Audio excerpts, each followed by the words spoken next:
In this episode of Detroit Performs, a theater company brings thought-provoking and entertaining plays to Midtown Detroit.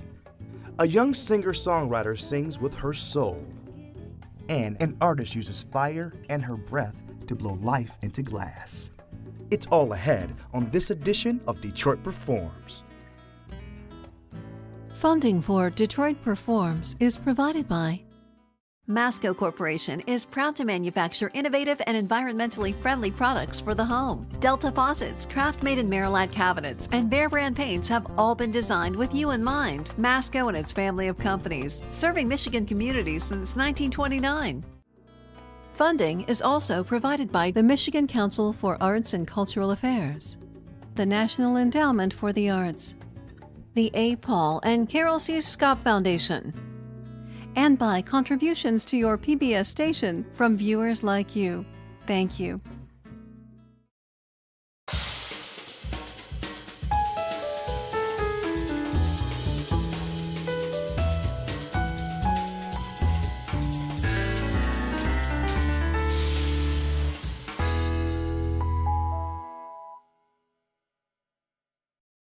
Hello and welcome to Detroit Performs. Today I'm at Art Leaders Gallery where I'll be talking to the co-founder and CEO, Bonnie Mansour, later in the show. But first up, let's head to a theater that's bringing world-class, mind-stimulating and joyful plays to Detroit audiences. We caught up with the Detroit Public Theater during their production of Dot. Looking through this old trunk of family albums, report cards, newspaper clippings from when Clinton won. Obama won. Family reunion t-shirts. Cassette tape. I think anything in this moment in time that reminds us how much we have in common as opposed to what we don't have in common is really, really important. The thing that I heard about Detroit Public Theater, even being out in New York, was just the caliber of the productions that they were putting up, but also the kinds of stories that they were telling. Like Detroit 67, which is about the city, obviously, and Dot and Murder Ballad. I mean, these are all plays that have been written very recently that are tackling interesting subjects about sexuality, about family, about race, about the resurgence of cities. The Detroit Public Theater is led by 3 women. I wish that I could tell a different story today about the rise of women in power and the rise of women in positions of authority, creative, political, whatever it is. And so the fact that it's happening with this theater, our set designer is female as well. And there are incredible women who should be at the table, who should be creative, who should be leaders. And so for a theater to be run by not 1, not 2, but 3 women, and to be invited into the fold there, and for them to be telling these tough, challenging, artistic stories, I think it's a fantastic thing for the city and for the American theater as a whole. Once you start moving, come to the table, come all the way up, you can sit, you can start getting things ready. The play that I'm directing is the second production of the Detroit Public Theater season. It's called Dot by Coleman Domingo. Dot. She is a woman who is dealing with Alzheimer's, and her 3 awesome but difficult children are coming over for the holidays. It's near Christmas, and they are figuring out a way individually and collectively on how to deal with their new reality of the sickness that their mother has. If you really want a family decision, then you really have to involve the family, not dictate everything and then get mad because you feel so put upon. Avery's right. They're at different levels of acceptance about the extent of her disease, and so we get to see them deal with it. And it represents a family that's very much a modern American family. There's a gay son who has an interracial relationship, and 2 fierce, incredible black women as well, and a neighbor who's Caucasian, and a health worker who's from Kazakhstan. So it's this beautiful depiction of what it means to be an American in this moment, I think. What family means, what coming together means, what rallying means as a community and as a family. And I can make the giblet stuffing from the drippings of your fancy turkey too. Thank you very much. I'm sorry, Avery, we are not having carbs. What? Or gluten. Say what now? Or dairy. Or anything that brings joy.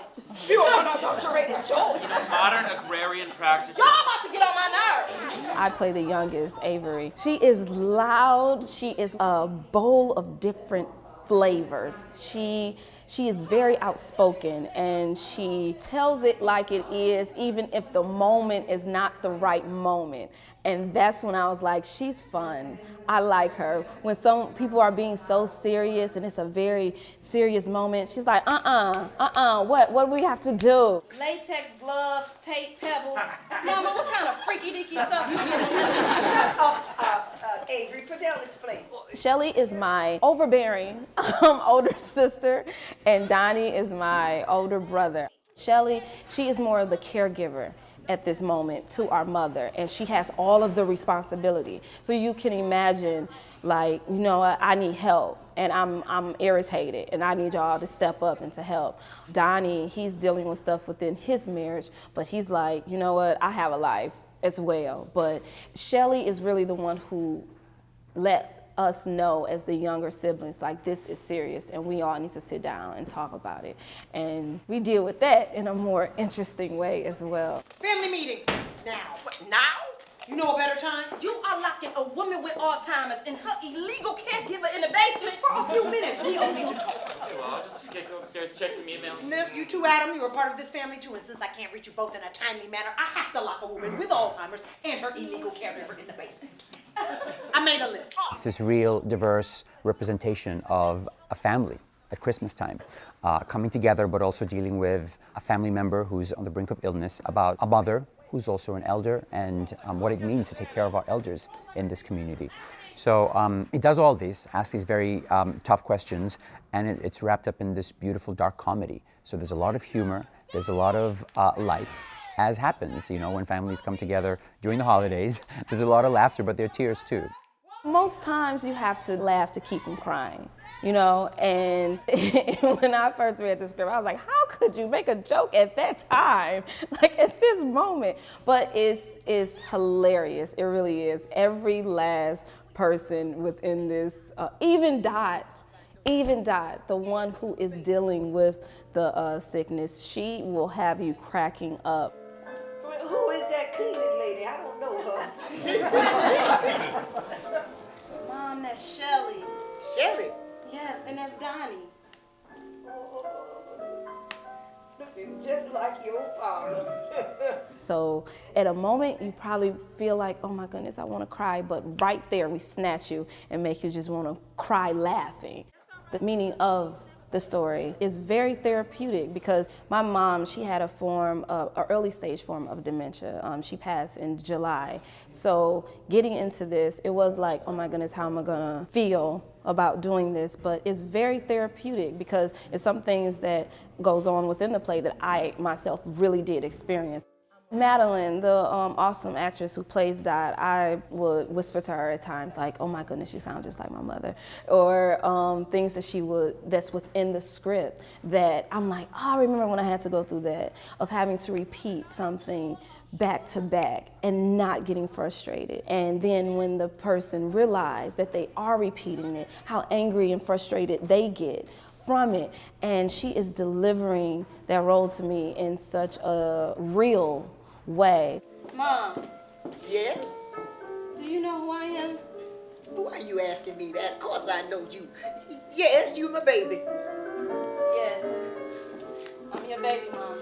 I was in an Avery in the situation, but it made me realize like love is the most powerful thing on this planet, because no matter what you go through, no matter what your family is going through, one of the toughest things that you're going through, love will push you through, and family is everything. So I'm honored.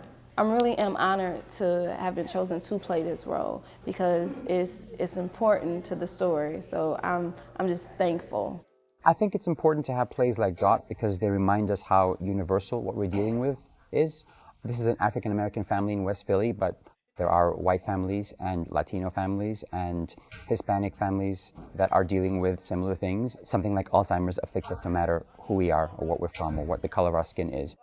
This play is able to break down walls in our society, but just reminding us about the things that we have in common rather than the things that we don't have in common. And I think, you know, we just need to be reminded that there are people among us who can bring so much, can make our country so much richer just by virtue of like their humanity. When the audience leaves the play, I want them to laugh. I want them to feel buoyant. I want them to celebrate the fact that they're alive and to look at their family members. And if there is something going on in their family, to deal with it, to say like, I think I saw a family move through something that was difficult, I can do the same with mine.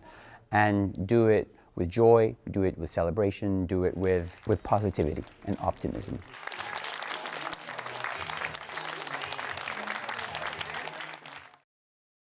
Next up, let's check out young singer-songwriter Olivia Millerschin, whose enchanting and melodic voice enhances her beautiful and clever lyrics.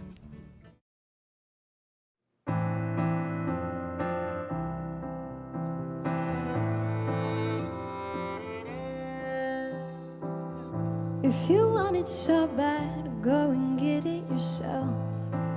What I've always wanted my music to do is just to give people hope, some sort of light to a dark situation. So hopefully that's what it does for people. But you'd rather go and hurt yourself or anyone else in the way. I grew up listening to what my parents listened to, so I've always really loved Carole King and Simon and Garfunkel. And when I first started writing, I felt like, oh, I want to be like them. And then the older I get, the more I'm influenced by other things. I listen to every genre now. Wear your coat, she said, don't want you to freeze. It's taken a long time to find the sound, and I don't think, I still haven't. Everybody's always trying to find their sound. I think our sound can best be described as jazz, folk, singer-songwriter, if that's a genre. A mix of every genre, and it's still working its way out, but I think I developed it by working with the musicians that surround me. My most recent record I recorded in New York with Chris Cubetta and a songwriter named Wakey Wakey, and they really helped form the sound of Look Both Ways. For so long I was performing solo, and with the new records and adding more instruments, we end up bringing people on. I play mainly ukulele, guitar, and keys, but it's hard to do that when I have such an incredible band. I can't make excuses to play when they're so good. Today I'm performing with Sonia Lee, Bob Mervek, and James Pine. We're going to be doing Look Both Ways, which is the title track, and When, which is a song that features the 2015 winner of The Voice, but he's not here today. And then Time Out, which is an older kind of burlesque sounding song. Look Both Ways is a bit more serious for me. A lot of my music's really happy and sunshiny, but Look Both Ways is about people not necessarily treating you well or showing you their good side, but realizing that they still have a good side that maybe you just can't acknowledge or see right now. I look both ways before I cross that street.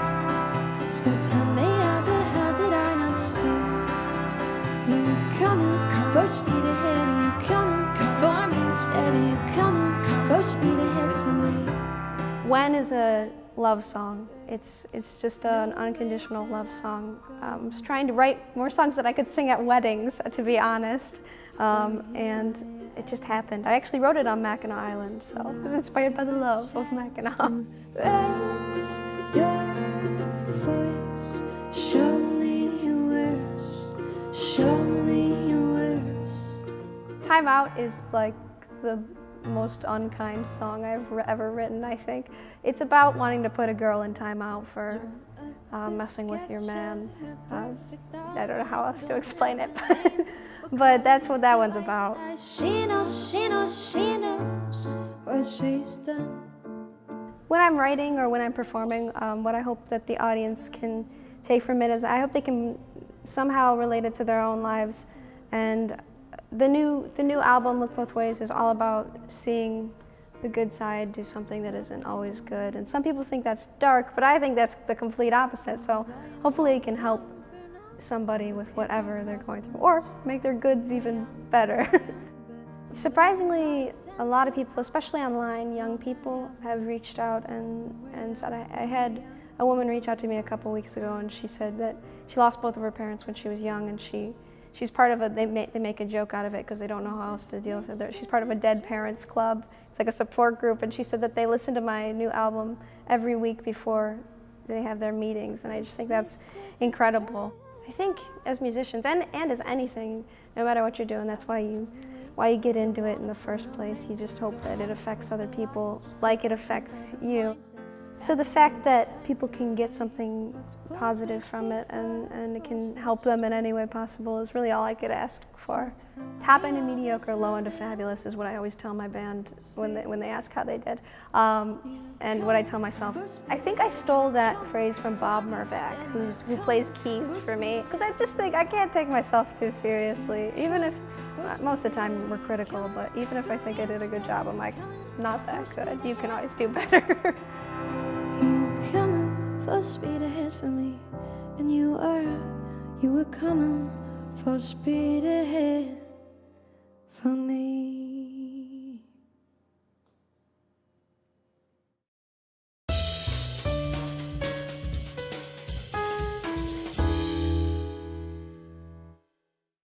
What's up, guys? I am here with the co-founder and CEO of Art Leaders Gallery, Bonnie Mansour. How you doing, Bonnie? I'm doing great. How are you? I'm good, thank you. So tell our viewers out there a little bit about how you got started here as the co-founder of Art Leaders Gallery. So the gallery started, 26 years ago in a small 2,000 square foot gallery. And with passion, dedication, commitment to the art industry, we grew with the thanks of many of our artists, our clients, and now we have a 12,000 square foot space. So Bonnie, what art do you guys feature here? Well, we feature artists from all over the world as well as local artists. Anything from original paintings to sculpture, hand-blown glass. So can you talk about a little bit about the Dr. Seuss collection you got going? We can. The Dr. Seuss collection is, people did not realize that Dr. Seuss was an artist. They only knew about the illustrations. So that's why we call it the secret art of Dr. Seuss. He called it his midnight paintings. And the only time that you would own a Dr. Seuss if he gave it to you as a gift or if you wanted at a charity auction. He did not sell his work. And then during his passing, his wife decided to have limited edition reproductions created from his original works, and that's how it all started. So Bonnie, what makes Art Leaders Gallery stand out from other galleries in the area? I would say the size, the scale. We offer such a diverse collection, anything from contemporary art to traditional art. It's rare that someone comes in here and doesn't find what they're looking for. And then a lot of our artists will do commission work. So if a client comes in and says, oh, I absolutely love this painting, but the size is wrong. So the artist will then, commission or create a piece that would work, in their space, size-wise, color-wise. And how do you feel like this Art Leaders Gallery brings the community together here? Our mission is to bring, art and people together, and with that we do it through shows, exhibitions. We want everyone to discover and enjoy and experience art, whether you just want to look at it or collect it. So what's your favorite part about being here as the co-founder? The people, the clients, the artist, just all of it together. One of my other favorite parts is going out to clients' homes, installing the artwork, helping them select the artwork, watching their faces glow, smile, the expression. When clients tell you, you've just transformed my home, this looks amazing, thank you, hugs, kisses, all of that is just wonderful. Absolutely, it's about the journey. That's what true success is in my book, so I like that. It is. Thank you, Bonnie. Thank you. Thank you for talking to us. Thank you. All right, guys, let's check out some upcoming events happening in and around the D.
Metro Detroit glass artist April Wagner is the owner and lead artist at Epiphany Studios. Let's see how she creates her magical pieces.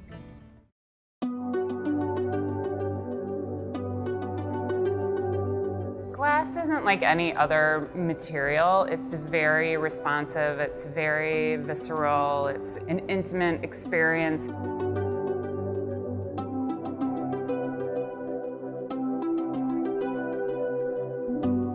always knew I wanted to be an artist from a young age, and then after I graduated, went to New York for a little while and was studying ceramics. I ended up taking a glass class when I was in college there, and it was just like one of those moments where you realize, oh my gosh, this is an epiphany, this is what I want to do.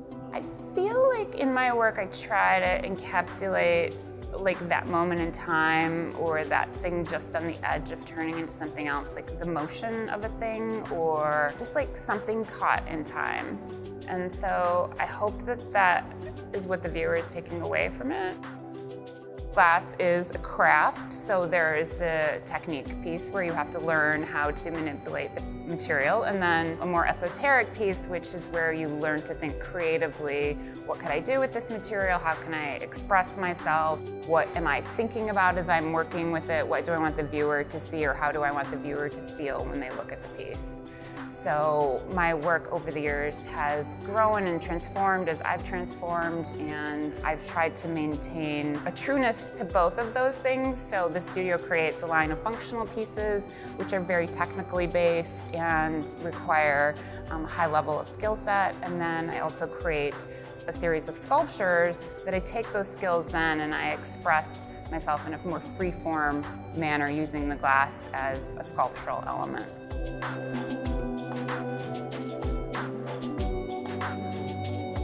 I like to play with the glass and I like to respond to what the glass is doing. And I'm always really interested in what that could turn into.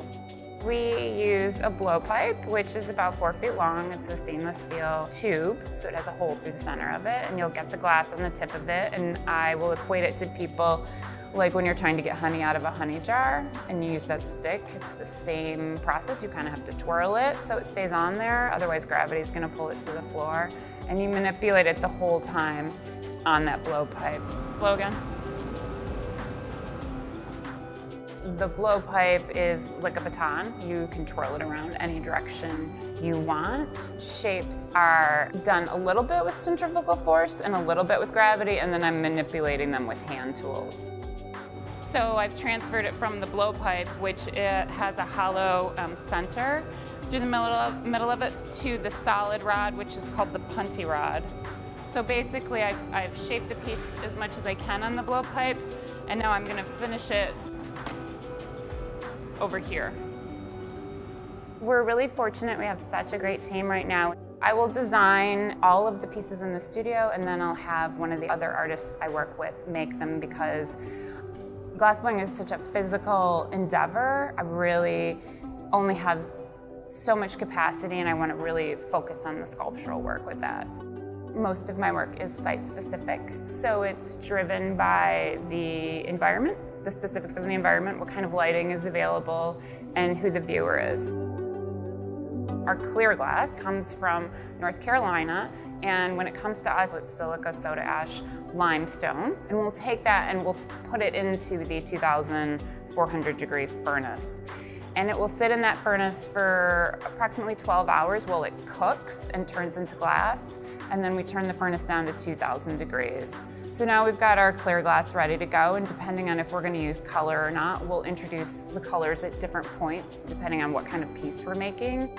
Those colors come from manufacturers in Germany and Australia, and they're formulated with different minerals and metallic oxides that are combined with a glass base that matches my clear base. So there's a little bit of chemistry in glass in that each of those chemicals that make those colors has to fit.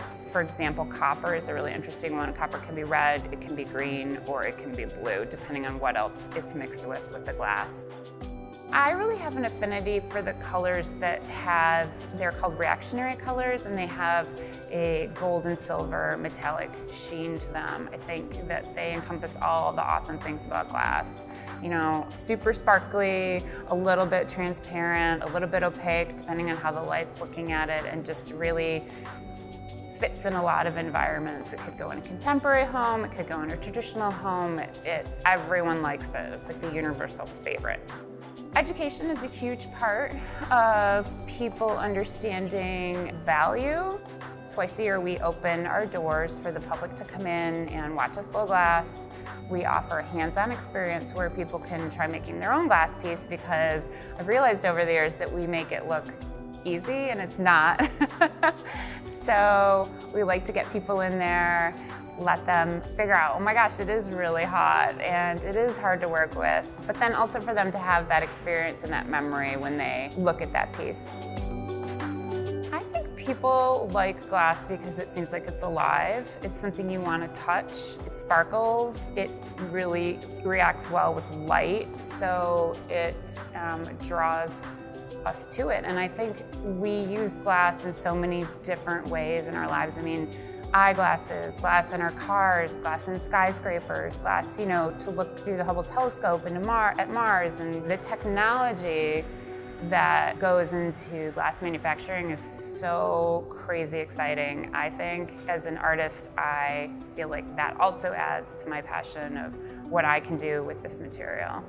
I'm definitely much more interested in the process than I am in the product. You know, I have pieces that are all over the country that I will probably never actually see in person again, and I'm good with that. Because for me, I feel like the spirit of that piece is embodied inside of me. I did a piece for a hospital a couple of years ago, and the idea that so many people were going to be in that space and probably not there for a good reason, and to be able to give them something else to contemplate, maybe take them to a different place for a while and have respite is really a powerful thing. I love animals, and we have a relationship with the Humane Society where we create work that we then donate a portion of the proceeds back to the Humane Society. I adopted my cat from there, and that makes me feel really good because as an artist, you don't have a lot of extra money, and one of the ways I can give back is to do things like that. I think that we live in such a consumer society. The nicest gift you can give is something that's handmade, and supporting a local artist is keeping money in the economy around you, supporting creativity, you know, adding uniqueness to your area, and I think people appreciate that.